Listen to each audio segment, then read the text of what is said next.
Well, there's nothing like Selection Sunday day. I remember my first one. I remember a couple where I was sitting waiting for the second to last name to come up, and thank God today ours came up early. And it's ironic.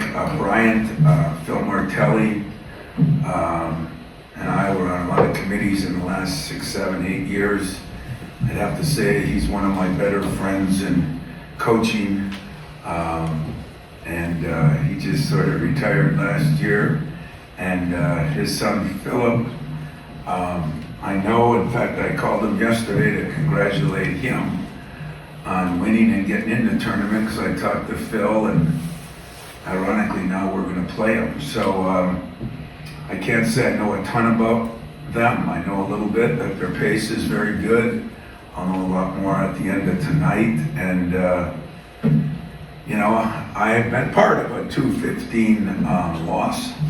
So been there, done that. As I told my team, when you stay here 30 years and you're in 27 or 8 NCAA tournaments, kind of been through everything. And so I don't feel comfortable with anything, and I don't feel afraid of anything. And that's kind of the place I'm at and where I'm at. So questions, I'll take them.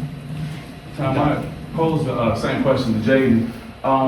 Growing up, your mother would say, I can show you better than I can tell you. And it was the Wisconsin game, that kind of game, that infamous trap game that possibly happened, that you still can live to fight another day with?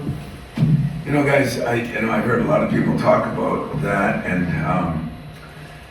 there's no question that 2 weeks ago, Wisconsin was maybe the best team in the conference, So there's no trap game. The trap game was going to Iowa. That's a trap game.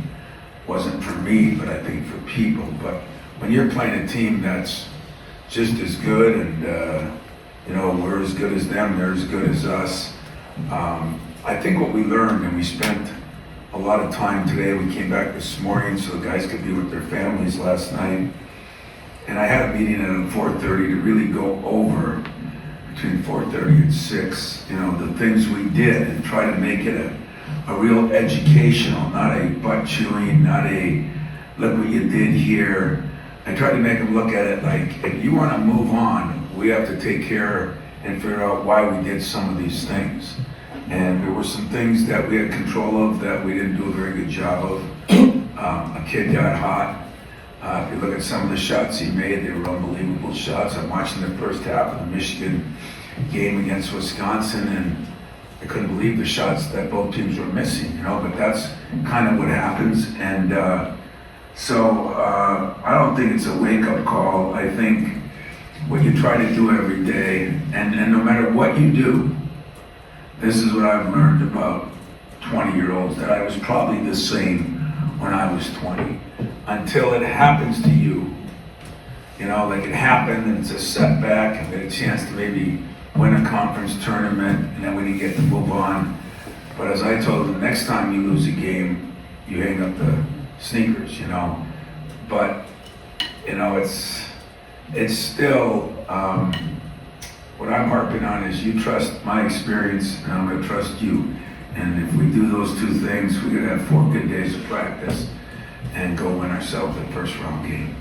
Thank you. Tom, obviously the streak is well known, but how much does this year feel a little different? Because this is the highest seed you guys have had in like 6 years, as compared to just the last 4 teams or whatever it is. Yeah, I mean it feels different because we won the Big Ten, because we won 26 or 7, whatever we've won. I don't know what that is. You should know, so let's put the pressure on that. In my career, I don't know how many times we've won 26 games, probably 5 or 6. 6 or 8. 6 or 8, and and I don't know how many teams. There's been a couple, but I don't even know what Magic's team was at the end of the regular season, it definitely wasn't this many wins. So I look at it as we won a lot of games. We played an incredible schedule. I am, like, everybody's going to be critical of this and critical of that, and a little, ironic on how not more than 8 Big Ten teams got in. It's easy to say I don't think we got the respect we deserved when I wasn't one of the schools that was on the bubble. But, I thought Indiana deserved to be in, and maybe even Ohio State, especially looking at some of the teams that got in. And it's the hardest thing about this tournament, I wish we'd go back like it used to be. The analytics, they can stick them where the sun doesn't shine, this and that, they can do whatever they want. But I still say football does a better job with the eye test, and that's taking nothing away from the committee or anything. But I just think that it's more real, and maybe that wouldn't be good either. But I do think the Big Ten deserve more than 8 teams, and I guess we got to do a better job as a league. But for me, I'm ecstatic on where we are. We played awfully good ball against. I don't know if we ever had a stretch where we played that many high-powered teams in critical situations on the road, short prep time. I think we're prepared for the tournament. But as you saw today, if a best player scores 32 one day and goes 1 for 14, if fatigue sets in, I don't know, Wisconsin plays tonight and then they go to Colorado on Thursday with, I don't know, where does Michigan go, but that's the one issue of playing the late game, as good as it is to win a championship. So I wish I would have been playing today. I like where we're at. I think we got some work to do because there's some things that we saw in film today that were definitely fixable mistakes. And it's okay to shoot that, but it's not okay to make mistakes that should be fixable.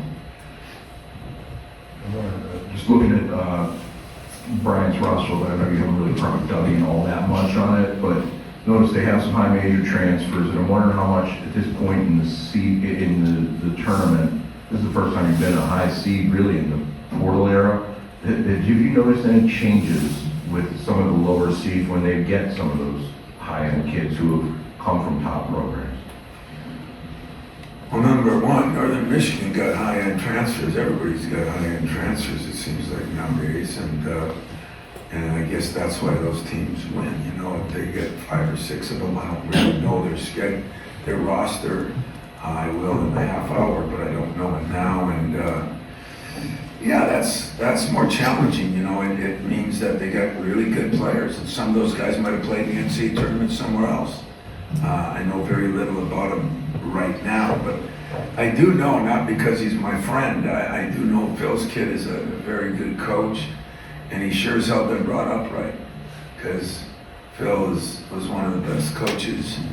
When he was at St. Joe's, he was unbelievable, and did a hell of a job there. And his son was all part of it. He's got 2 sons in coaching. It's a coach's family, and we'll have our work cut out for us. It's just the nature of the beast nowadays. When a 1 beat a 16 a few years ago, it kind of changed everything, and now nobody's safe.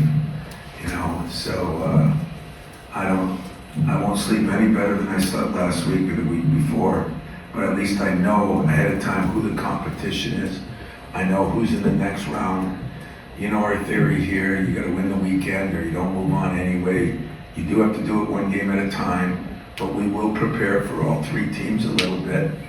And I learned that from a lot better coaches than me, and that's where our program's at, that's what we'll do, and we'll start tonight.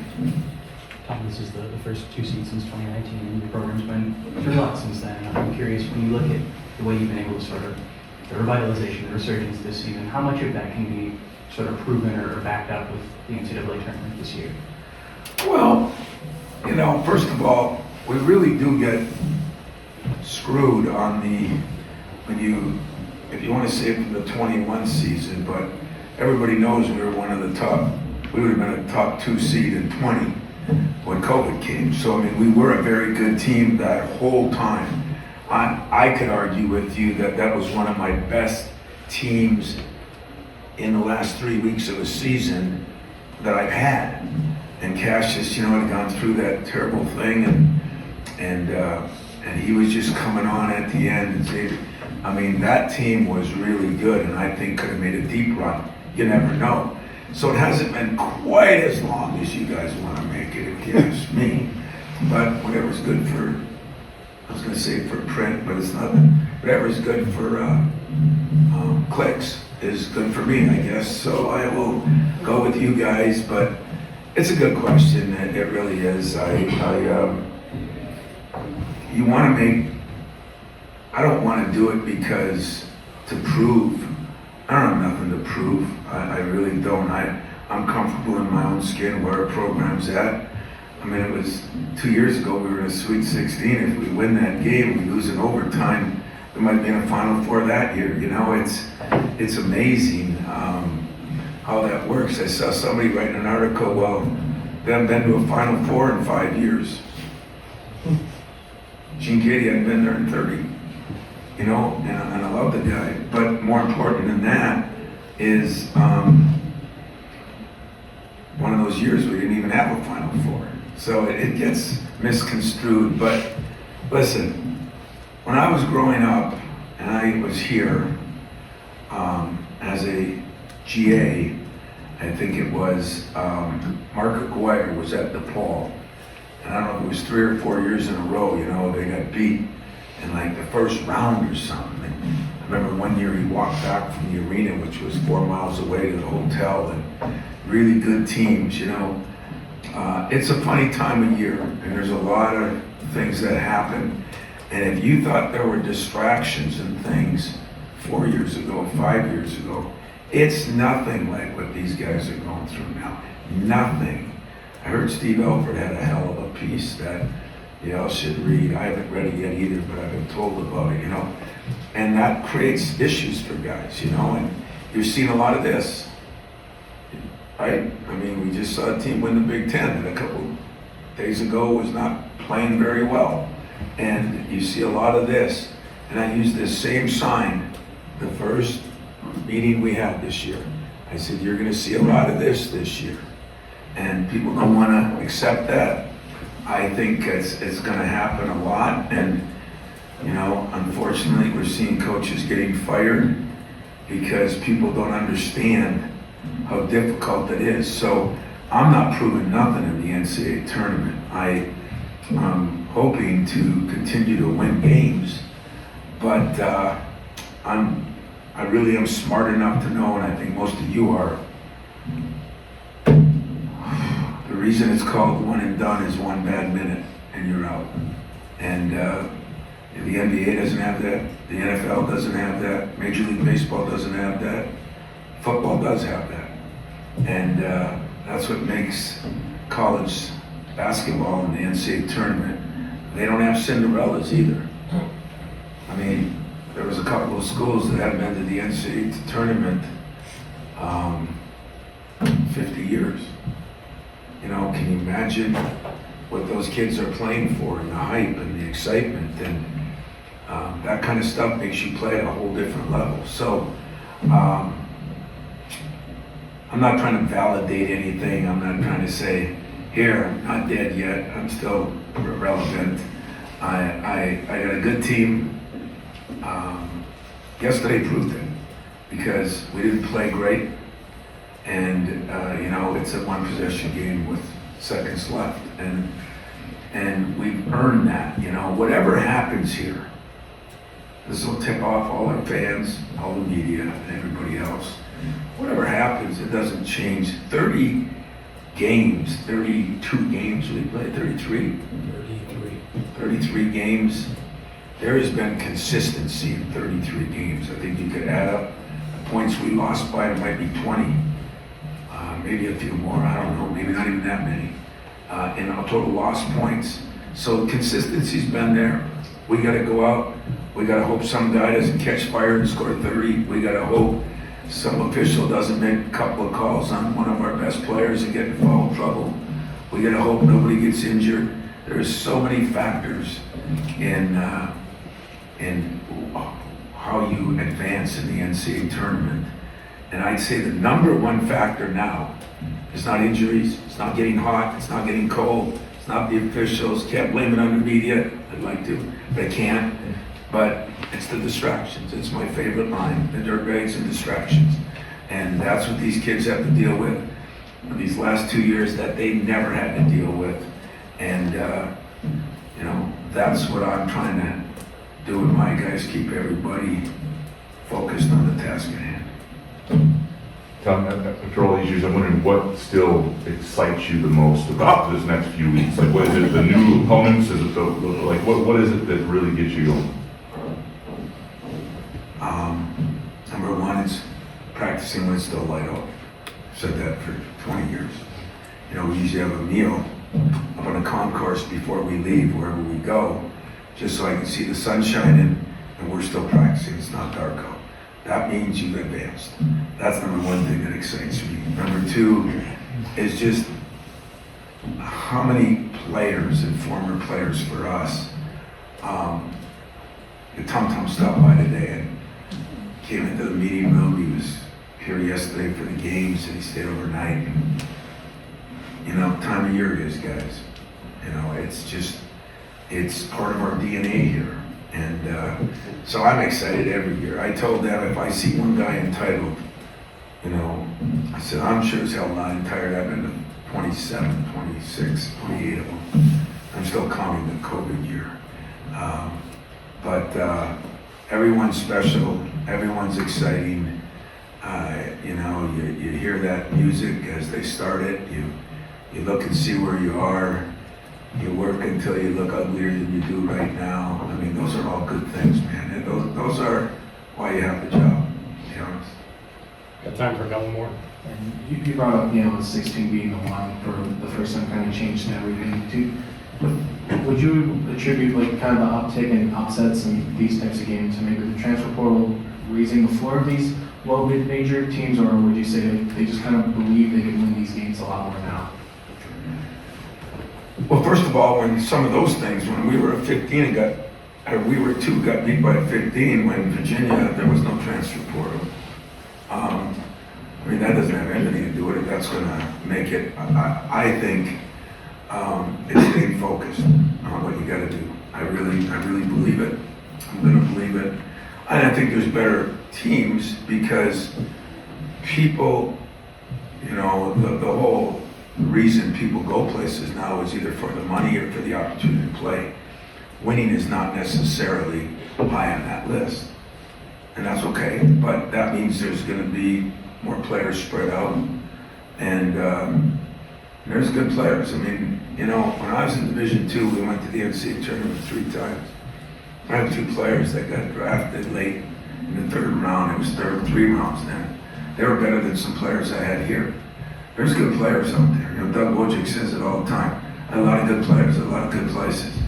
And if they're well coached and they believe in what they're doing and situation, somebody takes something for granted, which everybody will. I mean, fans, and you know fans will. And what's changed over the years is now fans have access to the players more.